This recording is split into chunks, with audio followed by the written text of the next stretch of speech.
She's the Director of Operations at Random Acts, a nonprofit dedicated to spreading kindness around the globe. She's also a professor of communication studies and the Department Chair of Communication and Media Studies at the University of Wisconsin River Falls. Here's her talk, Kindness as a Revolutionary Act.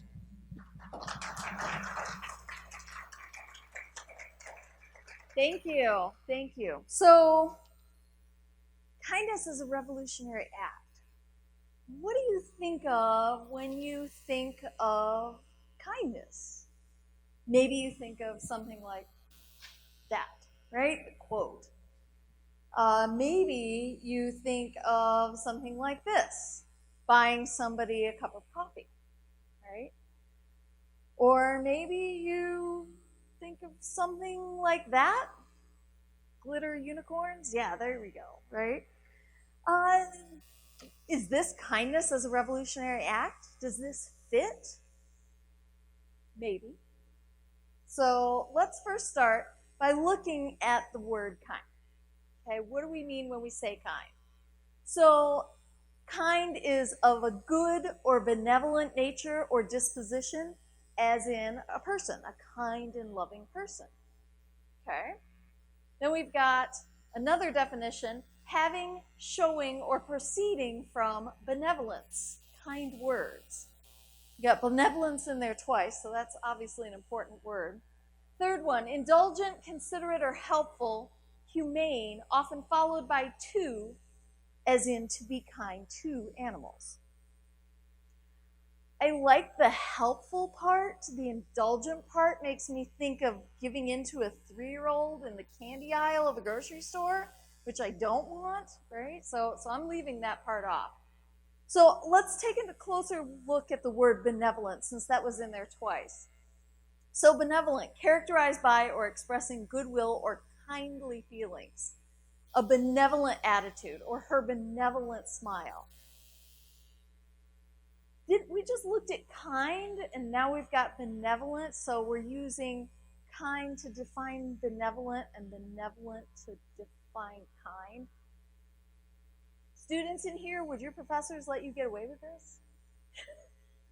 I know I'd be like, excuse me, can't do that, right?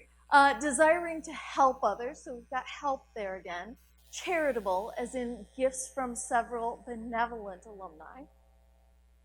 And then number 3, intended for benefits rather than profit. For example, a benevolent institution. I find it really interesting that they use institution here rather than a person, right? Why can't you be a benevolent person and not just a benevolent institution? So let's go with this. So here's how I'm looking at it. Acting in a way to help others for their benefit, not for the profit of oneself. So that's how I'm going to look at kind. So then let's look at revolution. Okay, the first one. An overthrow or repudiation and through replacement of an established government or political system by the people governed. Is Benjamin still here? No? He might have something to say about that one. That doesn't fit exactly what we're going to do. Not in this situation. Yet. Okay. Next one. A radical and pervasive change in society and the social structure, especially one made suddenly and often accompanied by violence. Gonna leave off the violence part because violence, kindness, those kind of don't seem, that's like oil and water, don't mix real well. But I like that it's a radical and pervasive change. So it's something that goes everywhere. It's not just with you. And the change is not in an individual, but it's in society and the social structure. So here's what I've got. A radical and pervasive change people make in order to change the social structure. Okay? So that's how I will look at revolution. And if we put those together, kindness is a revolutionary act, acting through radical and pervasive change in order to help others and make a change in the social structure for the benefit of others, not for the profit of oneself. So there's my thesis, right? That's how I am defining kindness as a revolutionary act, okay? And this leads me to my first argument, because we've got kindness, we've got revolution. The word that we're kind of missing is act. Kindness requires action. Action requires people. Not person, people. Okay? So, when you are messaging or tweeting or liking or texting someone, you can sometimes forget that there's a person behind all of that.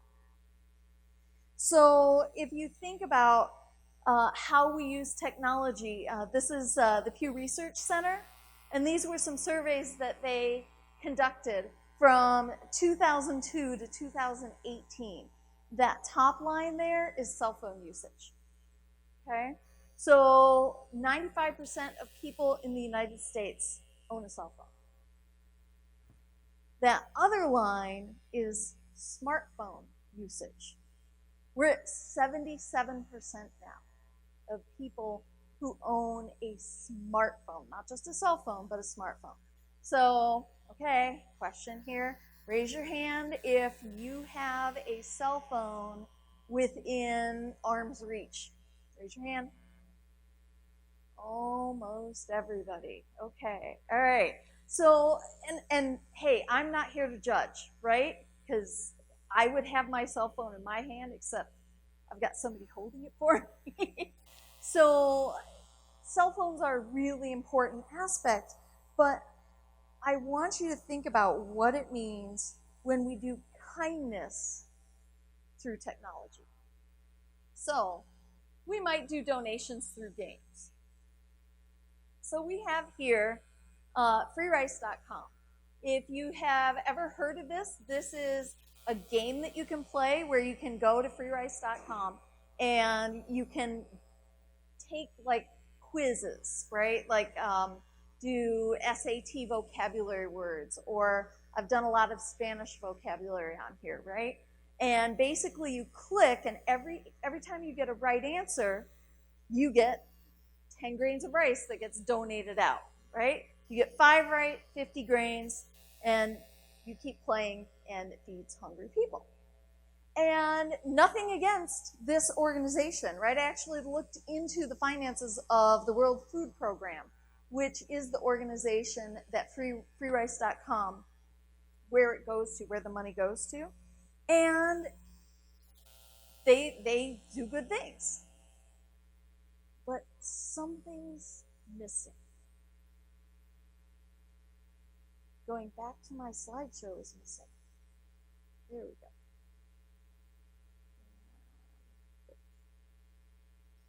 There. That's missing, right?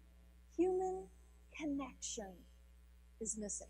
And one thing that studies say over and over again is that technology is keeping us more and more from human connection.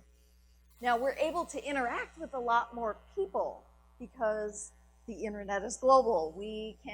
I have students who are playing games, and they are playing games with people in all kinds of countries simultaneously. So we're able to interact with people virtually. But we are missing a lot more of that human connection. There's a reason why many organizations, charitable organizations, adopt out kids, right, as part of their program. And they do that because of that human connection. And they know that that's something that draws people in. So I want you to think about when you're doing social media, right? For those of you who have Instagram or Facebook, or I think I would mostly be talking to the younger people out here, and you think about the last post that you made. Have you ever gone to someone and said, hey, did you like my Instagram post? Did you like my Facebook page? Right? We aren't really looking for a particular person to like it, right? You're not going like, oh, so and so didn't like my Instagram post, they may not like me. What people are looking for is status, right? How many likes can I get? If you think about it, when Facebook reminds you at some point during the year and says, this was your most liked photo of the year, right? It's a status thing. So it's not the connection, it's the status. So what I argue is that we need to do more action. And that action, I'm not saying don't do the technology, but think beyond the technology. So the first step is to make kindness a revolutionary action is to act, right? So instead of, or along with, donating rice on a computer game, why not go collect some food from, people who live around you? They're called neighbors, right? Go collect food from some neighbors and donate to a local food pantry. Instead of, or along with, liking your friend's social media posts, why not write them a card? The paper kind, where when you write it in ink and you screw it up and you have to scribble the word out, right? Write one of those, or bake them some cookies. Do an action that actually does say, hey, I value you and care about you as a human being. Instead of, or along with, right, donating to a fundraising campaign on Facebook, go do a fundraiser for your favorite organization, right? Go take some things. I see this young woman here knitting, crocheting. Knitting, okay. See, you can tell I don't do it because I can't tell the difference, right? So she's knitting here, so maybe you take some of your knitting to a craft fair and sell it and donate the proceeds to your favorite organization. Again, I'm not saying that you shouldn't click and donate, but do both. Make it true action. So for Random Acts, how do we do that? Because we are a fully online organization. I'm the director of operations. I live in Wisconsin. My executive director lives in New York. My board president lives in Washington State. My director of finance lives in Texas. Right? So we are a fully online organization, but we really push people to act in their own communities. So one of the ways we do that is through our Sponsored Acts program. And here, you're able to write a small grant, and when I say small, I'm not kidding, it takes like 10 minutes, right? To write a small grant, and we will give you funds to go do an act of kindness if you can't afford to do it, right? Again, especially talking to the students here, because poor student. We will give you funds to go do that, okay? So we want you to get into your community and physically help and interact with people. That's a really important part of who we are. So that is our action. Ha, did it right the first time. Okay, so kindness requires action with people, right? Kindness also requires thought. You have to think. So, want you to imagine, right, this guy, he's coming through an office building, whatever. I want you to imagine that there was someone coming directly behind him, and you're him, okay? So you're walking through the door, there's somebody directly behind you, what do? Hold the door. How do you hold the door open? Walking through, and you hold it like this, right? Person's coming behind you. Absolutely. Okay? How many people here were born and raised somewhere in the Midwest? Raise your hand. Oh, yeah. All right. Then I got y'all. So my guess is that not only Would you do that when someone is coming behind you? My guess is half the time you do that in case someone's coming behind you. Like, you don't even check. You're like, oh, hold the door open just in case someone's right behind me, right? So that's a very Midwestern thing. We try to be very polite. But this is where I differentiate between being polite and being kind. Because if you're holding the door open like this and sometimes not even checking, how much thought goes into that? None. It's habit, right? It's habit, because your mama would yell at you if you were not polite, right? Hold that door open. But it doesn't really require thought. Kindness requires thought. So if you're looking at kindness, you are opening the door for somebody and letting them go through. This is how I differentiate between being nice and being kind, right? Being nice is a habit that doesn't require a lot of thought. It's just pretty much good manners. Probably if your mom yelled at you enough to get your elbows off the table, you're not going to put your elbows on the table. But you're also not going to think about not putting your elbows on the table. And by the way, why elbows? Anyway. So, being kind means that you have to critically think. You have to put forethought. You have to know someone's coming behind you, and you have to go, oh, someone's coming behind me. I'm going to be kind to them. Pull, open the door.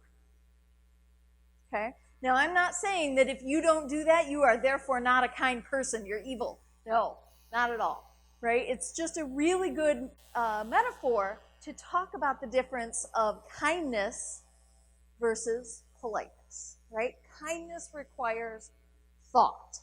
So, that way you have true connection.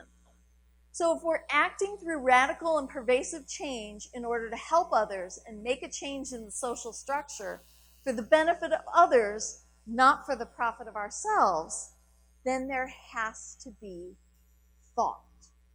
Okay? So, let's take a look at this picture. What do you notice about this picture? There's a man standing. Yes, probably if his mother was watching, she would yell at him and say, sit down, you're going to hurt somebody. What else? What else do you notice? What do you think this is? Sporting event, right? What are the colors? I get that from here. It's actually blue, but yeah, right? It's like the blue dress, purple dress. Right? What else? What other color? Gold, right? Yes.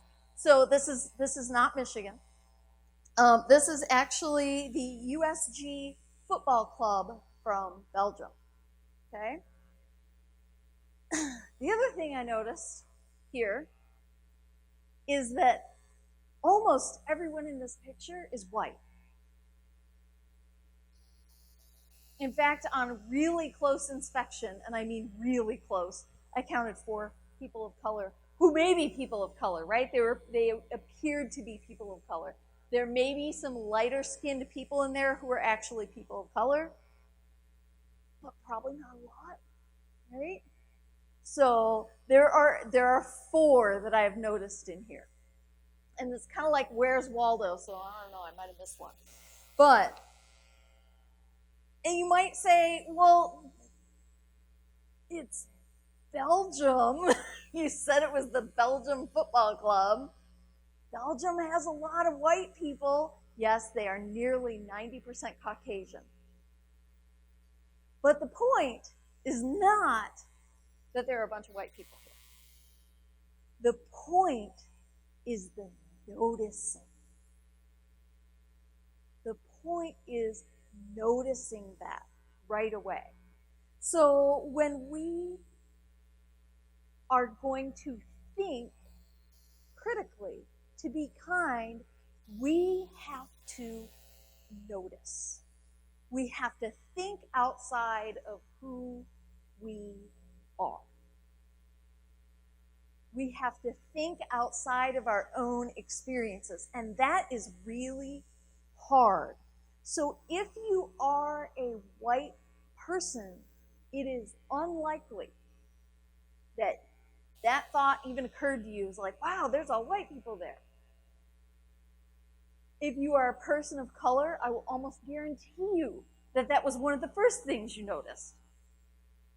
Because you are put in a position in your life every day if you live in this area where there are a whole bunch of white people, right? You're put in that position every day. So, noticing, thinking critically. So noticing who is present and who isn't, and why is a group not there. Because if we're going to be kind, right, and we're talking about kindness for the benefit of others, not for the profit of oneself, we have to think outside of our own skin, right? Outside of your race, outside of your gender, outside of your sexual orientation, your age, your social class. It's noticing who the haves are and who the have-nots are and why.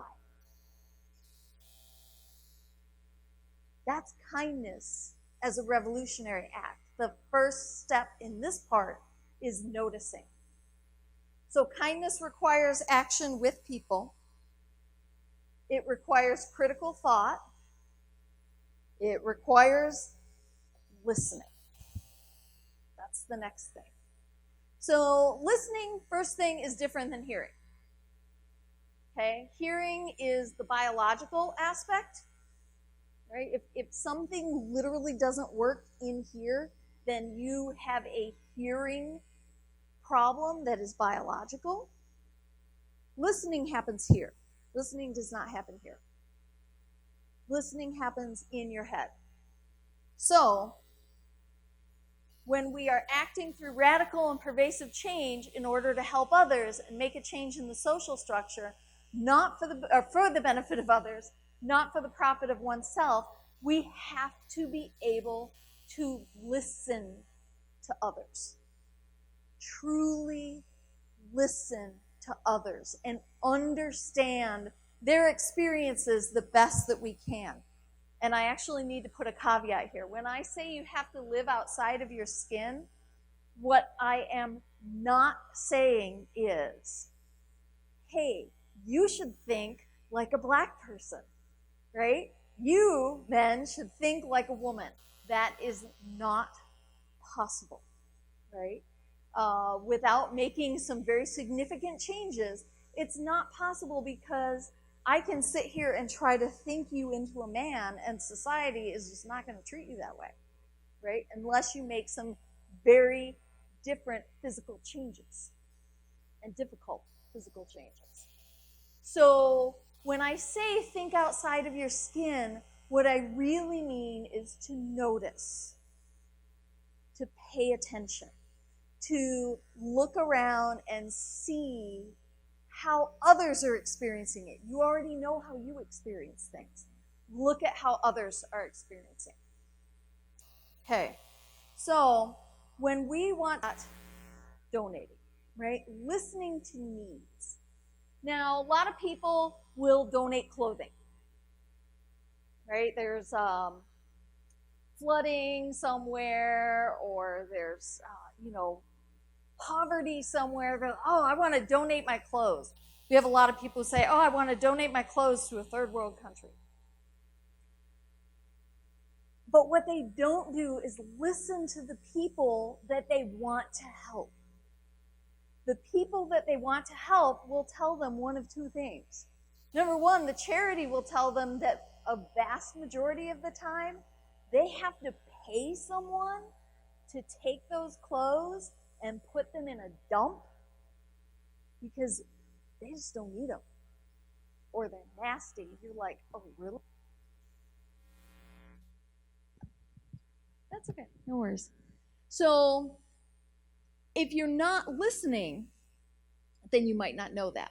The other thing that donating clothing can do is that if it does get to that third world country, a lot of times those clothes that are donated, people will wear them, but they'll put the local industries, the local storekeepers and the local textiles out of business.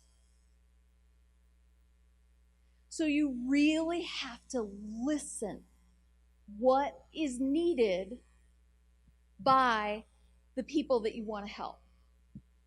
What you don't want to be is what many people call the Great White Hope, right? You are going to go in there, you're going to go volunteer, and you're going to save all these poor little children, right? And that's how a lot of organizations will sell this kind of thing. Don't do that. Listen to the people who are on the ground. Listen to community leaders. So, for example, at Random Acts, we have built an orphanage in Haiti.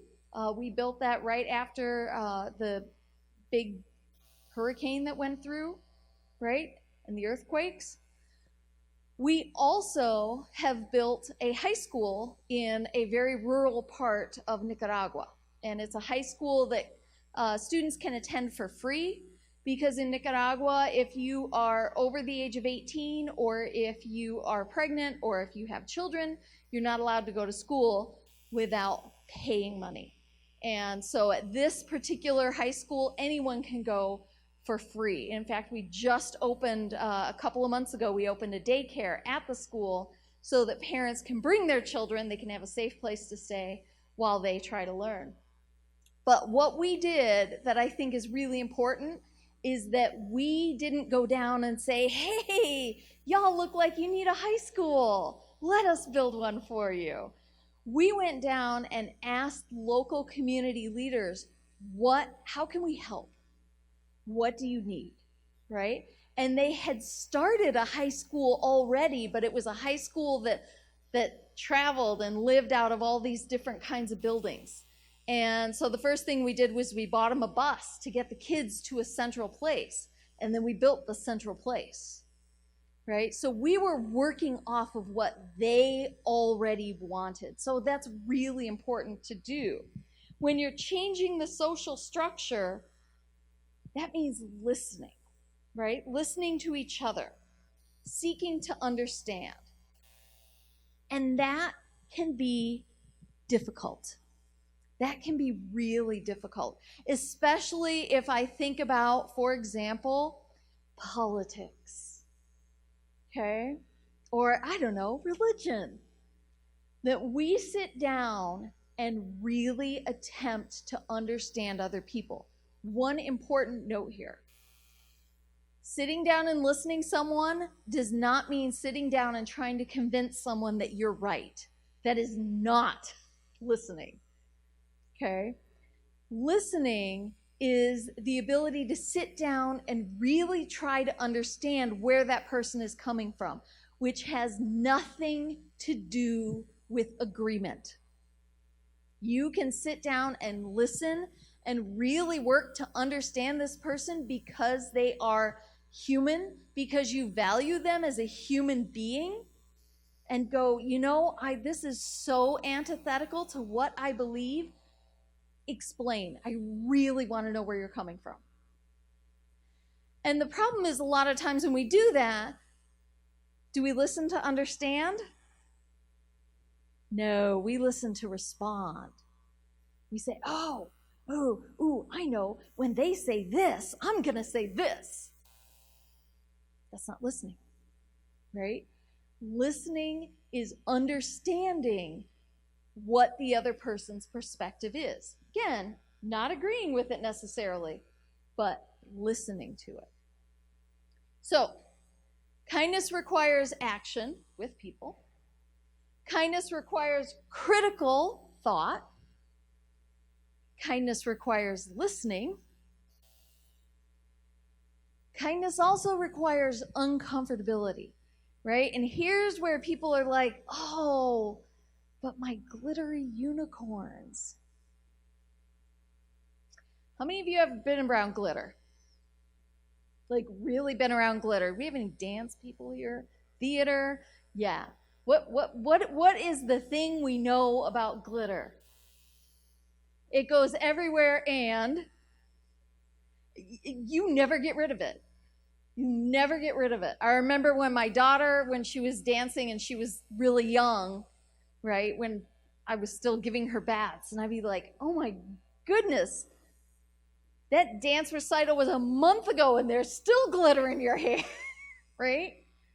So even with the glittery unicorn, it's pervasive. It goes everywhere.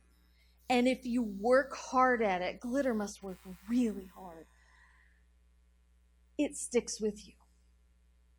Now, kindness requires uncomfortability because sometimes it means that we have to call people out, right? Sometimes it means that we have to be face to face.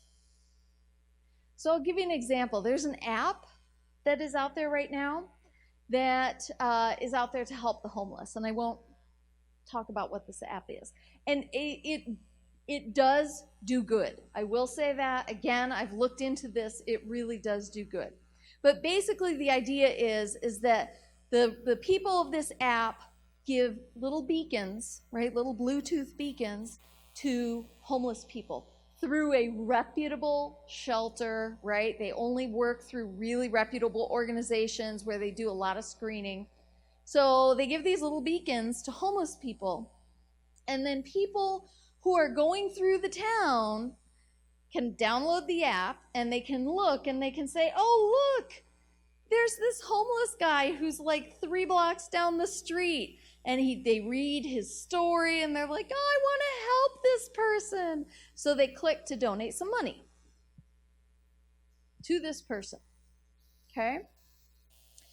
This can also be traded in for things like meals at particular restaurants, right? That kind of thing. And again, this app helps people. But where was this homeless person? 3 blocks down the street. Kindness means sometimes facing the uncomfortability of looking at someone, looking at them in their face, in their eyes, and knowing that this person isn't in the position where they are because of merit anywhere any more than you are in a position because of merit. It's by an accident of birth or a health issue or an economic issue that they had no control over. Sometimes that uncomfortability of staring at that person and looking at that person means you looking at yourself knowing that you might be 1 or 2 missed paychecks away from this. And that's really uncomfortable. It means standing in the face of society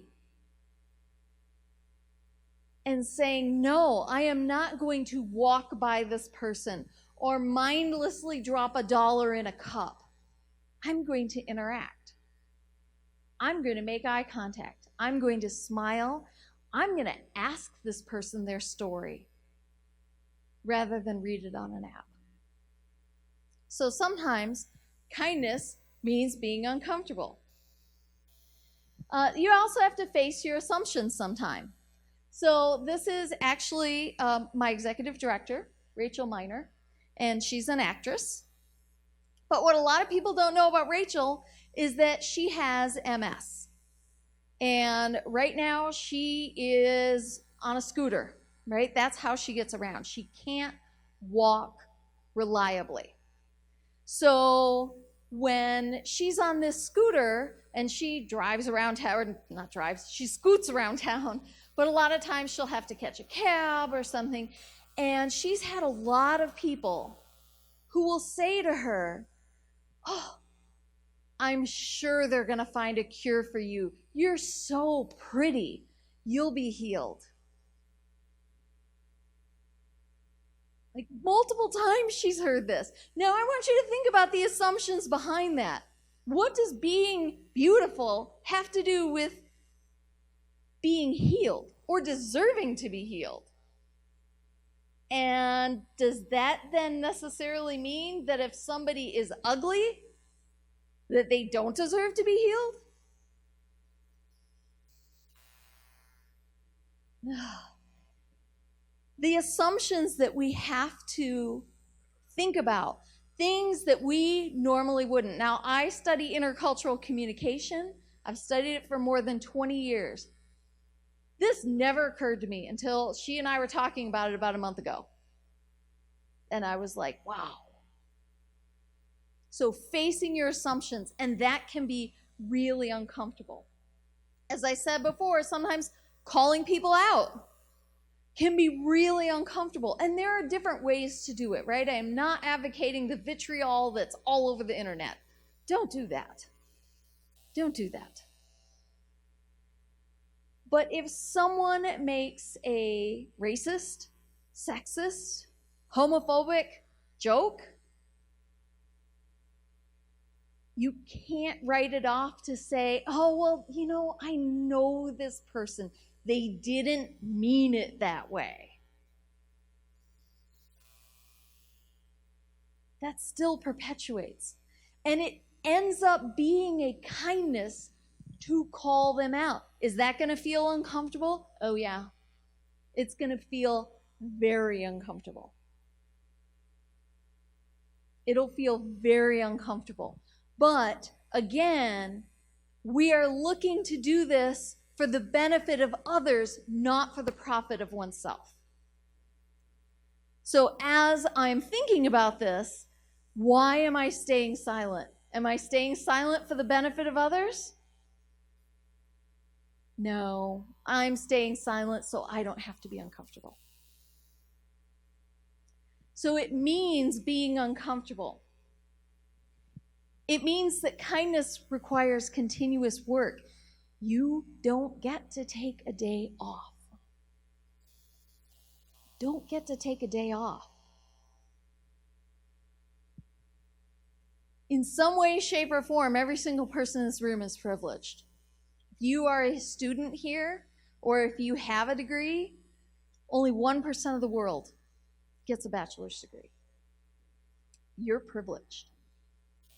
So you need to think outside of your own skin, which is a metaphor for experience, not actual skin, right? Think outside of that. And it's hard, and it requires continuous work. But acting through radical and pervasive change in order to help others and make a change in the social structure for the benefit of others, not for the profit of oneself. If you're thinking, I'm so overwhelmed, I'm afraid to mess up, you're going to mess up. Everybody does. And that's okay. I mean, think about it. When you were a baby and you first started to take some steps and you fell down on your butt, which I'm quite certain everyone in here did at some point. Just think if you were like, oh, well, this is not going to work. I'm not trying that again. You'd all be scooting around on your diapers still. You're going to mess up. It's okay. Own it. When you mess up, own it. Because that's what a true good mess up is when you own it and learn from it. So you've probably gone much of your life not having to see any of this. You need to learn to recognize. You need to learn to understand. You need to learn to listen. We all do. So, step 2, listen to understand. Think critically about your actions. When you want to do a kindness, stop for a moment and think. Are you being polite or are you being kind? Are you being kind for this person or are you doing something kind that you think will help them but you haven't checked? Interact with people in order to clarify what's important to them. How can you help? Act with integrity. Integrity does not mean that you don't screw up, but it does mean that you own it when you do and you learn from it. Be open and humble to correction when you screw up. Step 3 is leading. Again, listen to understand, correct others with firm kindness, not vitriol. Be led by those that you wish to help. And be a true ally. Fighting privilege is your responsibility. Kindness is a revolutionary act, acting through radical and pervasive change in order to help others and make a change in the social structure for the benefit of others, not for the profit of oneself. So don't spend time thinking about what you want to do. Spend time thinking about who you want to be. And remember, kindness is not who you are. It's what you do. It's the action you take. So I encourage you to act in a revolutionary way and get kind. Thank you.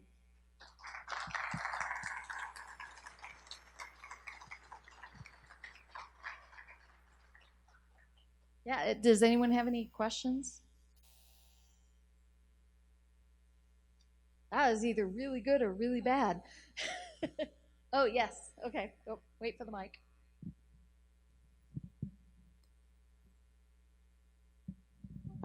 Hi, thank you. Hi. In terms of your organization and requesting grants and so forth for projects, is this predominantly focused on kindness towards fellow humans, or is it more multi-species? We are multi-species. Yes, we look at kindness very broadly. So yeah, definitely not just humans. So we've had lots of people do kindness acts for animal shelters. In fact, we have a student organization, a Random Acts student organization at our university, and on Tuesday, they're putting together the felt pillows for dogs for a dog shelter. So, yep. Other questions? Yes.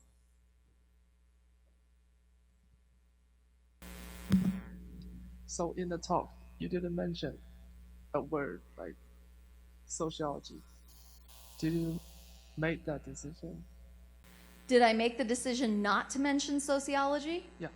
Not specifically that word. I think if I were doing this more as a classroom lecture, I would have pulled that in, but I kind of saw this as more of a general talk, because when you pull in sociology and you pull in culture, right, I touched on it a little bit. I probably would have gone a lot deeper into it if it was a classroom lecture, but in these kind of talks, I tend to skirt the surface. So not specifically that word.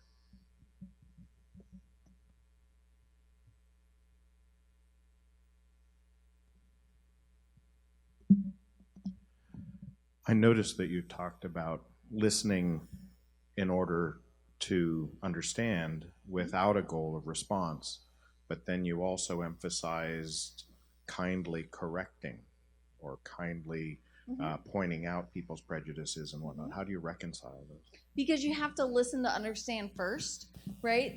You never want to listen only to respond, right? I would want to listen and hear the why. I'll give you a great story. So I was doing research in this bar where they had Latino night, right? And it was me and like 5 other white people and everybody else, like 150 Latinos. And I went up to this guy and I was talking to him. And we were talking about John Leguizamo at that point had a TV show called House of Buggin', and it was very Latino-centered. And I said, oh, well, you'll understand this because you're Mexican. And he's like, hold up.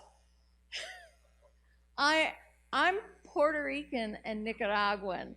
You can't assume because someone has brown skin that they're Mexican. right? And he did it very kindly, but I was like, oh man, I really screwed up. So he listened to what I had to say, and he corrected me kindly, and then went further into the conversation, right? He didn't go all off on me. And I did end up marrying him, so, you know. After I said, that just shows you, right? You screw up, you own it, then things can work out. It's okay. But it is important to listen to understand and to have that correction. So, you know, I have a relative where we were driving in D.C. and we went past a corner. Every corner has a bus stop in D.C. We went past a corner. It was mostly white people. Went past another corner, mostly white people. Went past another corner, mostly black people. She locks the doors. And I'm like, so why did you choose to lock the door? Well, this is a dangerous area. What clued you into that? Right? So it was, I really wanted to listen to her, and she actually came to that realization, which is way better. But I think it's important, instead of just going, okay, she didn't mean it, I don't want to make this uncomfortable, right? Really listening to, why did you do that? And prodding and making sure. Yeah. Oh, one more.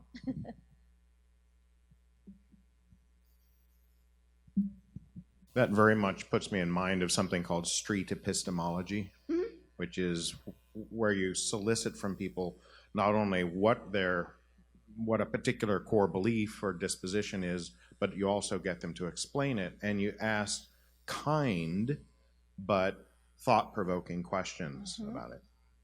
Absolutely. Absolutely. Think we've got time for one more? No? Yes? Hi there. Thank you. Excellent talk. Thank you. I was wondering if would you be able to associate what you were speaking with the term interpretation at all? Not in the sense of foreign language interpretation, Yeah. but in the sense Of interpersonal interpretation. yeah, Oh, interpersonal, forming emotional and intellectual connections with other people. Absolutely. I mean, there are so many ties to interpersonal here. Making those connections, but also that ability to kind of step outside yourself, and I would call it in class seeing things as a stranger, right? One of the things I do in class is I come in late on the first day of class, and like just a couple minutes. If I go too long, though, I'll leave. But I'll come in a couple minutes late, and I'll say, why are you all sitting down? And they look at me all confused, like, what do you mean? I said, well, who told you to sit down? And they're like, nobody. Are we supposed to stand up? Right? It's really fun to make them uncomfortable. But I do that to kind of get them to understand these things that they are doing that are so normalized that they don't even see it. Right? So, yeah, absolutely interpersonal. Thank you. Thank you. And that's all we have time for. If we could give Jennifer a round of applause. Thank you.